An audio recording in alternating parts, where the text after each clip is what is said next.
నెల్లూరు సిటీలో టీడీపీ తరపు నుంచి పోటీ చేస్తున్న టీడీపీకి ఆర్థిక దన్నుైన నారాయణ నారాయణ విషయం ఇప్పుడు ఒకటి సంచలనంగా ఒకటి బయటకు వచ్చింది. అంటే ఇది అందరికీ తెలిసిన విషయమే, కానీ ఏ రోజు బయటికి రాలేదు. కానీ ఇప్పుడు ఎన్నికల అఫిడవిట్లో కూడా పెట్టలేదు. మరి ఇది ఇంత మోసమా అంటూ కూడా చాలామంది నెటిజన్లు దుమ్మెత్తిపోస్తున్నారు నారాయణ్ని. ఒక ఆమె ఫోటో పెట్టి ఈమె ఎవరు అంటే ఈమె ఎవడు నారాయణ అంటూ కూడా ఆమెని ఈమెని చూపిస్తూ ఎవరు నారాయణ ఈమె అంటూ నారాయణ్ని చాలామంది నెటిజన్లు అంటే ఈమె గురించి తెలుసు, ఈమె నారాయణకి రెండో భార్య అని. కానీ ఈమె గురించి అఫిడవిట్లో ఎక్కడ మెన్షన్ చేయలేదు. నారాయణ ఎవరు ఈమె, ఎన్నికల కోసం కట్టుకున్న భార్యని కాదనుకుంటావా నారాయణ అంటూ కూడా చాలామంది విమర్శిస్తున్నారు. ఆస్తుల్లో భార్యకు వాటాలు ఇచ్చావు, బిడ్డని కన్నావు, ఇప్పుడు కాదంటావా, ఎన్నికల అఫిడవిట్లో 2 భార్యలు ఉన్నట్లు చూపని మాజీ మంత్రి రెండో భార్య కుమార్తెకు గంటా కుమార్తెతో వివాహం జరిపించలేదా, నీ ఎడ్యుకేషనల్ సొసైటీలో రెండో భార్య ఇందిరా డైరెక్టర్గా ఎలా ఉంది, ప్రస్తుతం అఫిడవిట్లో తప్పుడు సమాచారం ఇచ్చిన పొంగూరు, మొన్న మరదల్ని వంచావు, ఇప్పుడు కట్టుకున్న భార్యనే కాదనుకుంటావా, మహిళలను మోసం చేసే నీవు సింహపురి మహిళలకు ఏం చెబుతావు. నారాయణ అఫిడవిట్పై వైఎస్ఆర్సీపీ అభ్యంతరాలు వ్యక్తం చేశారు. నారాయణ విద్యా సంస్థల అధినేతగా మాజీ మంత్రి పొంగూరు నారాయణ ఎన్నికల వేళ సత్యాన్ని సమాధి చేసి తన రాజకీయం కోసం తాళి కట్టిన భార్యనే కాదనుకున్నాడన్న ఆరోపణలు ఎదుర్కొంటున్నాడు. నారాయణతో 3 శతాబ్దాల పాటు అన్యోన్య దాంపత్య జీవితం పంచుకున్న ఆమె ప్రస్తుతం ఎవరు అనేది ప్రశ్నార్థకంగా మారింది. ఎన్నికల అఫిడవిట్లో తనకు ఒక భార్య కుమార్తె మాత్రమే చూపారు. రెండో భార్య ఆమె కుమార్తెను చూపించకపోవడంతో గత 4 రోజులుగా రాష్ట్ర వ్యాప్తంగా చర్చనీయమైంది. అభివృద్ధి మంత్రాన్ని పఠిస్తూ ఎన్నికల ప్రచారం నిర్వహిస్తున్న నారాయణ మహిళలను వంచిన విషయంలో సింహపురి మహిళలకు ఏమని సమాధానం చెప్తారంటూ నెటిజన్లు నిలదీస్తున్నారు. తప్పుల కుంప అఫిడవిట్ టీడీపీ నెల్లూరు ఎమ్మెల్యే అభ్యర్థి నారాయణ చిక్కుల్లో పడ్డారు. భారత ఎన్నికల సంఘం నిబంధనలను సవాల్ చేస్తూ తన నామినేషన్ పత్రంతో సమర్పించిన అఫిడవిట్లో తప్పుడు సమాచారం పొందుపరిచారు. ఎన్నికల సంఘం నియమాల ప్రకారం ఒక భార్య ఉన్నవారే రాజ్యాంగ బద్ధ పదవులకు అర్హులు, ఇంకో భార్య ఉన్నప్పటికీ విడాకులైనా ఇచ్చి ఉండాలి. అయితే నారాయణ విద్యా సంస్థల అధినేతగా నారాయణ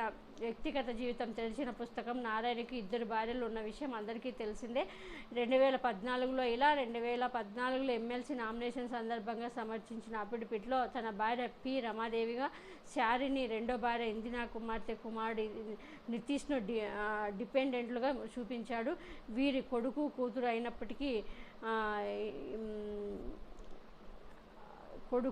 అయినప్పటికీ మిగతా ఐఐలో వారు తన సంతానంగా స్పష్టంగా పేర్కొనకపోవడం విశేషం.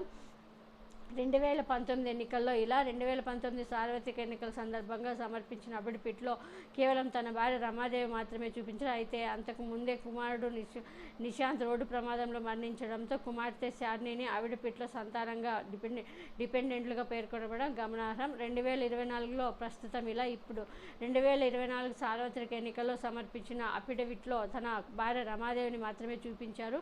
కానీ ఎక్కడ కుమార్తెలు ఉన్నట్లుగా చూపించకపోగా శారిని, సింధూర వద్ద అప్పులు తీసుకున్నట్లు అఫిడవిట్లో చూపించడం గమనార్హం.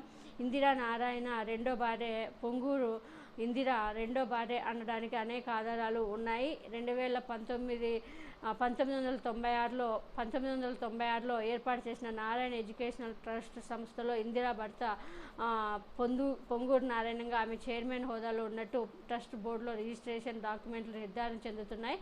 ఇందిరా నిర్వహణ కమిటీలో కూడా కోశాధికారిగా ఉన్నట్లు తెలుస్తుంది. 2014లో మాత్రం ఎన్నికల కోసం ఆమెతో రాజీనామా చేయించారు. 2011 నుంచి 20 వరకు నారాయణ ఎడ్యుకేషనల్ సొసైటీకి చెందిన ఐసిఐసిఐ బ్యాంక్ అకౌంట్లో లావాదేవీల విషయంలో కూడా ఇందిరా సంతకం ఉంది. అయితే ఆమెతో కోర్టు ద్వారా విడాకులు తీసుకున్నట్లు ఎప్పుడు, ఎలా, ఎక్కడ అనే ఆధారాలు లేవు. ఆమె పాస్పోర్ట్ పరిశీలించిన నారాయణ భార్యగా తెల్లం అవుతోంది. ఆమె పేరుతో ఉన్న ఆస్తుల రిజిస్ట్రేషన్ డాక్యుమెంట్ను పరిశీలించిన ఇదే విషయం ప్రస్తుతం స్పష్టమవుతుంది. ఇందిరా కుమార్తె శారిని పాస్పోర్ట్లో తన తండ్రి నారాయణగా ఉన్నట్లు సమాచారం. అయితే నారాయణ మంత్రి అయ్యాక వికీపీడియాలో మాత్రం భార్య రమాదేవి, కుమార్తెలు సింధూర, శాలిని, కుమార్ నిశాంత్ లేట్ చనిపోయాడు అతను అనే విషయాలు నమోదు చేసి ఉండడం విశేషం. కన్యాదానం చేసి తర్వాత మసిపూసి నారాయణ గతంలో మంత్రి పదవి చేపట్టిన తర్వాత కొంతకాలానికి కుమారుడు హైదరాబాద్లో జరిగిన రోడ్డు ప్రమాదంలో దుర్మరణం చెందాడు. తర్వాత కొన్నాళ్ళకు తన కుమార్తె శాలిని రెండో భార్య కుమార్తెకి టీడీపీ నేత గంటా శ్రీనివాసరావు కుమారుడు రవితేజతో వివాహం జరిగింది. ఆ వివాహ సందర్భంలో నారాయణ ఇందిర దంపతులుగా వ్యవహరించి కన్యాదానం కూడా చేశారు. అలాగే Narayana educational society management committee మెంబర్గా కూడా శాలిని రవితేజగా వ్యవహరించారు. ఈ అన్ని సందర్భాల్లో ఇందిరాను భార్యగా చూపిస్తున్న నారాయణ ఎన్నికల అవిడిపిట్లో మాత్రం చూపించకపోవడం విశేషం. టీడీపీకి ఆర్థిక దన్నుగా ఉన్న నారాయణకి ఆర్థిక వెన్నుదన్నుగా నిలుస్తూ టీడీపీకి నారాయణ ఆర్థిక వెన్నుదన్నుగా నిలుస్తూ చంద్రబాబు అన్నతో రాజధాని ప్రాంతంలో వేలాది ఎకరాలు కుంభకోణంకి పాల్పడ్డారు. అనేక అవినీతి భాగవతాలు నారాయణ పాత్రదారుడుగా ఉన్నారు. ఇక విద్యా సంస్థలు అయితే పేపర్ల లీకేజీల నుంచి అనేక అడ్డదారులు తొక్కారు. వీటి నుంచి బయటపడాలని 2019లో నెల్లూరు సిటీ నియోజకవర్గం నుంచి ప్రత్యక్ష ఎన్నికలు పోటీ చేసి ఓడిపోయారు. వైఎస్ఆర్సీపీ ప్రభుత్వం అధికారంలోకి వచ్చాక నారాయణ అవినీతి భాగవతాలని బయటపడ్డాయి. ఈ కేసులన్నీ మెడకు చుట్టుకోవడంతో కేసుల నుంచి బయటపడేందుకు ఈ ఎన్నికల్లో గెలవాలని వందల కోట్లు ఖర్చు పెడుతున్నారు. ఇప్పటికే టీడీపీకి సైతం దాదాపు 900 కోట్లు ఎన్నికల ఫండును అందజేసినట్లు సమాచారం. వామ్మో 900 కోట్లు అంటే ఏందన్నా, ఎన్ని డబ్బులు సంపాదించిన ఎన్నికల నెల్లూరు సిటీలో కూడా వైఎస్ఆర్సీపీ అభ్యర్థిగా నిలబెట్టిన ఒక సామాన్యుడిపై ఓడిపోతాడనే భయంతో 100 కోట్ల వరకు ఖర్చు చేసేందుకు కూడా వెనుకాడడం లేదని ఆ పార్టీ వర్గాల ద్వారా తెలుస్తోంది. అక్రమాలపై ప్రశ్నిస్తున్న వైఎస్ఆర్సీపీ నారాయణ ఎన్నికల అక్రమాలపై ఇప్పుడు వైఎస్ఆర్సీపీ దృష్టి సారించింది. 2014లో ఎమ్మెల్సీగా పోటీ చేసేటప్పుడు ఆయన ఎన్నికల కమిషన్కు సమర్పించిన అఫిడవిట్పై అప్పట్లో టీడీపీ ప్రభుత్వం ఉండడంతో వైఎస్ఆర్సీపీ నేతలు దృష్టి సారించలేదు. 2019 ఎన్నికలప్పుడు కూడా ఆయన వ్యక్తిగత అఫిడవిట్పై దృష్టి కేంద్రీకరించలేదు. తాజాగా జరుగుతున్న ఎన్నికలను ప్రతిష్టాత్మకంగా తీసుకున్న వైఎస్ఆర్సీపీ గతంలో ఇప్పుడు సమర్పించిన అఫిడవిట్లను క్షుణ్ణంగా పరిశీలిస్తోంది. తన అఫిడవిట్లో తనకు 2 భార్యలు 3 సంతానం ఉన్నట్లు ఎక్కడ చూపించకపోవడంపై నిశితంగా ఎన్నికల కమిషన్కు ఫిర్యాదు చేసేందుకు సిద్ధమైంది.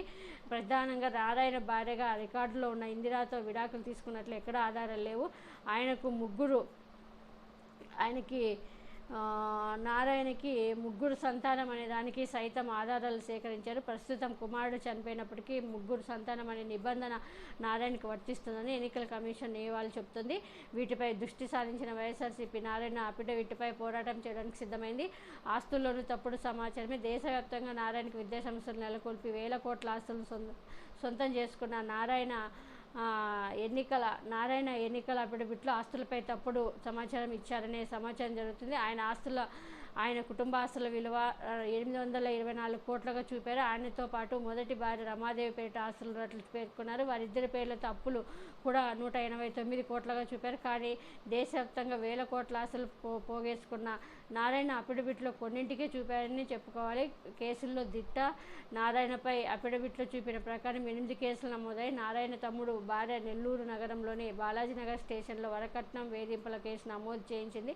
అలాగే చిత్తూరులో ప్రశ్న పత్రాల లీక్ చేసిన అభియోగంతో కేసు నమోదైంది.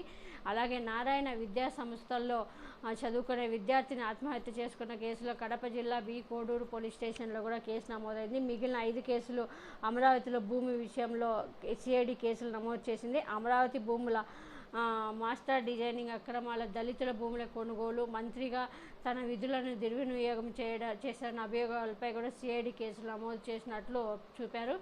నామినేషన్ స్కూటీలో అభ్యంతరాలు. నెల్లూరులోని శుక్రవారం జరిగిన నామినేషన్ల స్కూటీ సమయంలో నెల్లూరు నగర టీడీపీ అభ్యర్థి నారాయణ నామినేషన్ సందర్భంగా పొందుపరిచిన అఫిడవిట్పై స్థానిక వైఎస్ఆర్సీపీ అభ్యర్థి ఖలీల్ అహ్మద్ పలు అభ్యంతరాలు తెలిపారు. నారాయణకు 2 పెళ్లిళ్ళు అధికారంగా అయినట్లు పలు ఆధారాలతో సహా రిటర్నింగ్ అధికారికి చూపించారు. అఫిడవిట్లో రెండో భార్యను ఎక్కడ చూపించలేదని, రెండో భార్య కుమార్తె శాలిని ఉన్నట్టు చూపించారు. నారాయణ ఎడ్యుకేషనల్ సొసైటీ ఏర్పాటు చేసి ఆయన భార్యగా ఇందిరాను చూపించారని, కుమార్తె శాలిని కూడా సొసైటీ మేనేజ్మెంట్ మెంబర్గా ఉందని, వారి పాస్పోర్ట్లు పరిశీలించిన వాస్తవాలు తెలుస్తాయని అభ్యంతరం వ్యక్తం చేశారు.